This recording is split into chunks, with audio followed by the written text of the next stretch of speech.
السلام عليكم ورحمة الله وبركاته، ازيكم عاملين ايه؟ يا رب تكونوا جميعا بألف خير. النهاردة فيديو جديد وروتين جديد. الروتين النهاردة روتين بصوا مصري أصيل. كل البيوت المصرية كده بتبقى يعني ايه نفس الستايل اللي انا فيه ده. المهم اللي بيدخل قناتي لأول مرة وبيشوفني لسه لأول مرة اشترك على كلمة اشتراك وفعل زر الجرس على الكل عشان كل ما انزل فيديو جديد يوصل له إشعار بيه ويتفرج على الفيديو إن شاء الله. أهلا وسهلا ومرحب بكل الناس الجديدة اللي انضمت عندي في القناة. نورتوني وشرفتوني وزادني شرف طبعا وجودكم كالعادة على راسي من فوق. أنا وقناتي مش هنبقى أي حاجة من غير وجودكم طبعا، ومن غير دعمكم المستمر للفيديوهات اللي بتنزل ومشاهدتكم ليها. تمام. تعالوا ندخل على الفيديو ونصلي على النبي كده ونشوف احنا عملنا ايه في الفيديو. والفيديو النهارده ما شاء الله هتاخدي منه طاقة. هو يوم عادي من ايام البيوت المصرية، لكن في برضو نشاط وباور. انا كده كده الحمد لله رب العالمين. طول النهار بيبقى بصوا عامله زي يعني زي النحله كده ما بقعدش. طول ما انا عندي حاجه في بالي عايزه اخلصها، تلاقوا عندي ايه باور كده ونشاط ان انا اقوم واتشجع. والايام ده الحمد لله رب العالمين عشان بلاقي فيه تفاعل على القناه وفي مشاهدات وفي لايكات وحاجات، فببدا اصور كل حاجه بعملها. تمام. هي مش كل حاجه قوي يعني، بس بصور حاجات كتير خلال اليوم. طبعا هنعمل غدا معانا.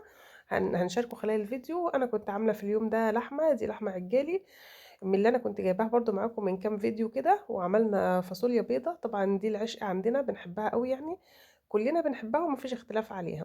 عملنا كمان رز بشعريه وعملنا سلطه وعملنا عصير برتقال. عايزه اقول لكم انا عندي المانجا من الصيف هيجي اهو، وعندي المانجا بتاعت السنه اللي فاتت. بس ما عملتش منها خالص، مش عارفه انا مكسله ان انا اطلعها ليه.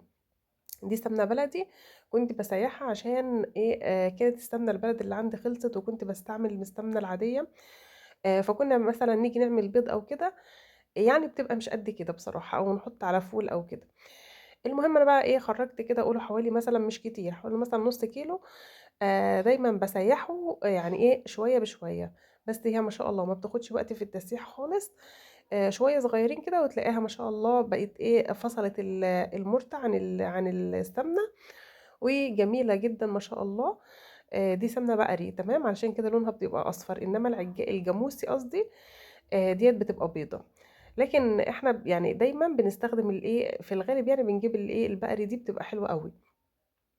اللهم صل على سيدنا محمد. طبعا كنت مطلعه من الفريزر اللحمه اهي تفك، ودي كانت الفاصوليا. الفاصوليا البيضه دي يا جماعه انا مفرزاها كده مسلوقه. عايزه اقول لكم اقسم بالله، بصوا شفت انا عملت اكل يعني. الاكله دي لو انا هبداها كل التفاصيل بتاعتها هاخد لي على الاقل مثلا ساعه او اكتر عبال ما اخلص الاكله دي. لكن والله العظيم اقل من 10 دقايق او 5 دقايق بالكتير انا كنت طالعه. زي ما انتم شايفين كده.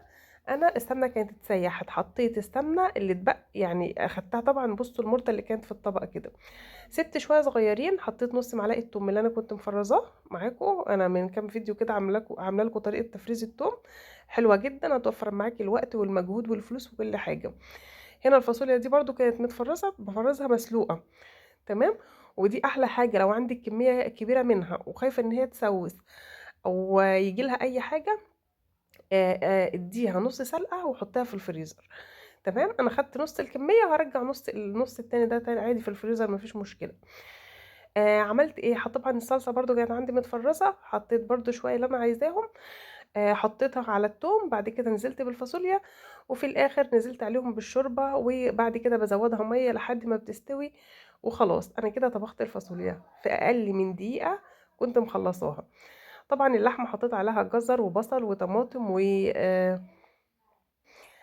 نرجع تاني للفيديو. معلش انا كان ما سوري كانش ان انا مسجل واقفه. عندي، فكنت ايه واقفه ما كنتش عارفه ان هو بيسجل وكده. زي ما بقول لكم كده، انا في اقل من 5 دقايق كنت طبختها. جنبها على طول عملت شويه رز بشعريه، سهل جدا وكلنا بنعرف نعمله يعني. وزي ما بقول لكم كنت حطيت على الشوربه جزر وطماطم وبصل وقرن فلفل، وحطيت ورق لوري وفلفل اسود. وخلاص برضو سبتها تتسلق براحتها. في الاول كانت على نار عاليه، بعد كده هديت النار وسبتها. والرز اتعمل والفاصوليا اتعملت. وده انا عايزه اقول لكم ان انا كنت داخله كده قبل العصر مثلا، او في اذان العصر كده مثلا ماشي.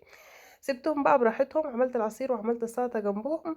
وده كان عندي الفطار بتاعي خلص في اليوم ده. عشان اقول لكم يعني انا كنت كسولة جدا، ما عملتش اي حاجة خالص قبل الفطار غير ان انا عملت كده، عملت الاكل، وعملت يعني ايه، ظبطت اللي هو السراير زي ما بعمل كل يوم، اللي هو الروتين الخفيف ده. بس لو كنت عملت حاجة وكانت عندي برضو المطبخ نوعا ما متشطب، يعني ما كانش في عندي يعني مواعين كتير وكده. المهم في اليوم ده انا كنت كسولة بصراحة، اقوم انام اقعد مش عارف، بصوا اللي هو ايه، مكسلة قوي. المهم بعد الفطار برضو انا هعمل ايه، هشطب المواعين، علشان كان طبعا عندي الدنيا هايصة قوي يعني. زي ما انتم شايفين كده، عندي المواعين دي ما كانت مغسولة من اليوم اللي قبله، وكانت لسه موجودة ما اتشالتش، وعندي ايه شوية مواعين تانية. فانا قلت طبعا مش هينفع اقعد افضل دني قاعدة بقى والدنيا كده يعني تضرب تقلب.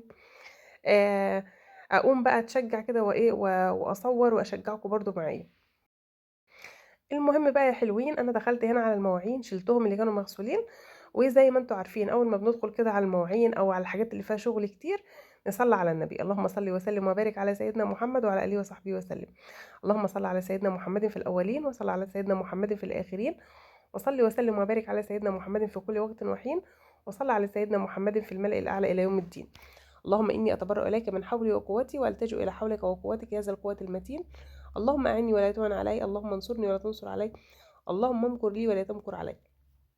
اللهم كل من أراد لي خيرا فوفقه لكل خير، ومن أراد لي سوءا فرد كيده في نحري، واجعل تدبيره وتدميره يا رب العالمين. أفوض أمري إلى الله إن الله بصير بالعباد. صلوا على النبي بقى يا حلوين، واستغفروا الله، وعندكم اي دعاء قولوه كده. دايما اكثروا في الايام اللي احنا فيها ديت بالدعاء اللي احنا دايما مشهور وبنقوله: اللهم انك عفو غفور تحب العفو فاعف عنا يا رب العالمين. دايما قوليه، يعني لعل وعسى توافق يوافق دعائك ساعة استجابة، فربنا يغفر لك يا رب العالمين ويعفو عنك. طبعا احنا دلوقتي في الايام العشر الاواخر من شهر رمضان، اوله رحمه واوسطه مغفره واخره عتق من النار. اللهم اعتق رقابنا من النار يا رب العالمين. طبعا يا جماعه والله العظيم مش عارفه اقول لكم ايه، ومش عارفه اشكركم ازاي على دعمكم ليا خلال الفتره اللي احنا فيها دي. كميه كومنتات ايجابيه ما شاء الله تبارك الله، حاجه حلوه جدا، وناس جميله جدا بتعلق لي وبتكتب لي كومنتات حلوه وجميله زيكم. جزاكم الله خيرا. وطبعا بشكر جدا اللي بيكتب لي في الكومنتات يعني وبيترحم على امي يعني وعلى المسلمين، ويدعو لاهل غزه لاهل غزه سوري. ربنا يا رب يتقبل منكم ومنا صالح الاعمال، اللهم امين. بصوا، هم يعني احنا ما نملكش ليهم، اقل حاجه بنقدمها لهم هي الدعاء، فما تبخلوش عليهم. هم دلوقتي في امس الحاجه، وهنعتبر هم زي هم اخواتنا فعلا. فاحنا اقل حاجه نقدمها لهم دلوقتي ان احنا ندعي لهم ربنا يا رب يفرج عنهم كده يا رب العالمين، وينصرهم ويرحم شهدائهم ويثبت اقدامهم وينصرهم نصرا عزيزا غير عاجلا غير آجل، ويرجعهم ويرجعهم لارضهم سالمين غانمين، اللهم امين. كون ان انت تبقى مضطهد وملكش مكان تقوي اليه، او يعني بص، يبقى ده بيتك ومكانك، وحد يخرجك منه ويسيبك من البيت والمكان. الوطن ده اهم حاجة. يعني ممكن يبقى في ناس عايشة بس ملهاش بيت ومكان وكده، لكن عايشة يعني آمنة مستقرة. في نهاية اليوم بتعرف تنام، تحط راسها على المخدة كده وتنام. هم بقى مضطهدين، لا عارفين يناموا، لا حول ولا قوة إلا بالله، ولا عارفين يعيشوا زي ما احنا عايشين ويشوفوا حياتهم ويشوفوا مستقبلهم ومستقبل ولادهم. هم بيناموا في بالهم ممكن نصحى الصبح ما نلاقيش نفسنا موجودين، ما نلاقيش حد من قرايبنا من حبايبنا موجود. فربنا يعينهم يا رب العالمين على اللي هم فيه، وينصرهم يا رب العالمين، ويديهم اجر وثواب على اللي هم فيه. طبعا يا جماعة احنا الايام ديت، يعني انا بسجل لكم الفيديو ده ليلة 25 من شهر رمضان، لعلها تكون ليلة القدر. ادعوا باللي انتوا عايزين تدعوا بيه. ربنا يتقبل منا ومنكم صالح الأعمال، ربنا يتقبل منا القيام والصيام وتلاوة القرآن يا رب العالمين. ربنا يجعله في ميزان حسناتنا ويثبت أقدامنا، ويجعل القرآن شفيع لينا يا رب العالمين، ويجعل عملنا شفيعا لنا، اللهم آمين. دايما كده صلوا على النبي علشان الرسول صلى الله عليه وسلم يشفع لينا يوم القيامة.